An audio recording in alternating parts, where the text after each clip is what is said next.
அனைவருக்கும் வணக்கம். இன்று மார்கழி மாதம் 2ஆம் நாள். திருப்பாவையின் 2ஆம் பாசுரமும் அதன் விளக்கமும் உங்களுக்காக இதோ. வையத்து வாழ்வீர்கள் நாமும் நம் பாவைக்கு செய்யும் கிரிசைகள் கேளீரோ. பார்க்கடலுள் பையத்துயின்ற பரமன் அடிபாடி நெய்யுண்ணோம் பாலுண்ணோம் நாட்காலை நீராடி மையிட்டெழுதோம் மலரிட்டு நாம் முடியோம். செய்யாதன செய்யோம் தீக்குறளை சென்றோதோம்.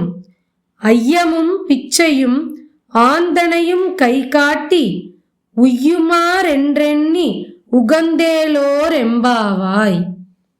இந்த பாடலின் விளக்கம்.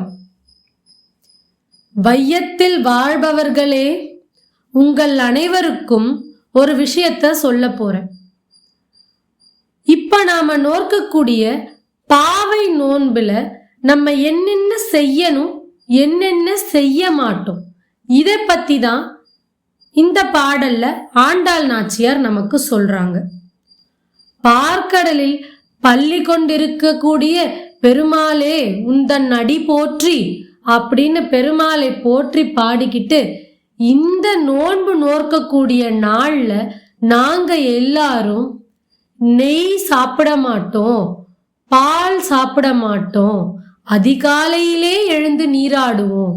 அதே போல கண்ணுக்கு மை தீட்ட மாட்டோம், கூந்தலுக்கு மலர் சூட மாட்டோம். அது மட்டும் இல்ல, யாரிடமும் கோபப்பட்டு பேச மாட்டோம், கெட்ட வார்த்தைகள் உபயோகிக்க மாட்டோம்.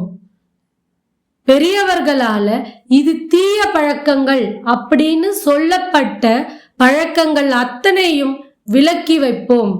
இது எல்லாமும் இல்லாம பெரியவர்கள், முதியவர்கள், இயலாதவர்கள் இப்படி எல்லோருக்கும் எங்களால முடிஞ்ச உதவிகளை செஞ்சு அவங்க பாதம் பணிவோம் அப்படின்னு ஆண்டாள் நாச்சியார் சொல்றாங்க. இந்த பாடலை கேட்கும்போது நம்மள சிலருக்கு இந்த கேள்விகள் தோணலாம். எதுக்காக விரத நாட்கள்ல நெய் சாப்பிடக்கூடாது, ஏன் பால் குடிக்க கூடாது, ஏன் கண்ணுக்கு மை போட்டுக்க கூடாது, ஏன் தலைக்கு பூ வச்சுக்க கூடாது, இதுக்கும் விரதத்துக்கும் என்ன சம்பந்தம்? இந்த கேள்வி சிலருக்கு ஏற்படலாம்.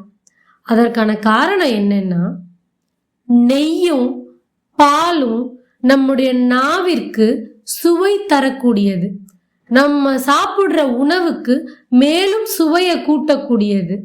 அதனால இந்த விரத நாட்கள்ல நாவின் சுவை நரம்புகளை நம்ம கட்டுக்குள்ள வச்சிருக்கணும். அதே போல கண்ணுக்கு மையிடக்கூடாது, கூந்தலுக்கு மலரிடக்கூடாது. இது ரெண்டுமே நம்முடைய அழக மேலும் மெருகூட்டி காட்டக்கூடிய விஷயம்.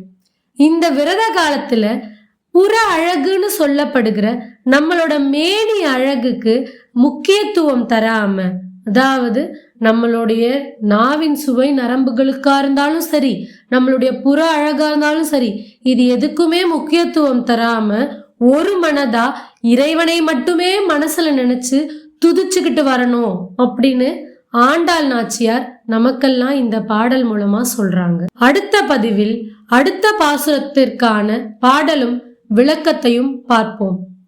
நம்ம சேனல்ல சிவபெருமானுக்குரிய திருவெம்பாவையை பத்தியும் பதிவிட்டுக்கிட்டு வர்றோம். அதையும் பார்த்து பயன்பெறுங்கள். சேனலை சப்ஸ்கிரைப் பண்ணி வச்சுக்கோங்க.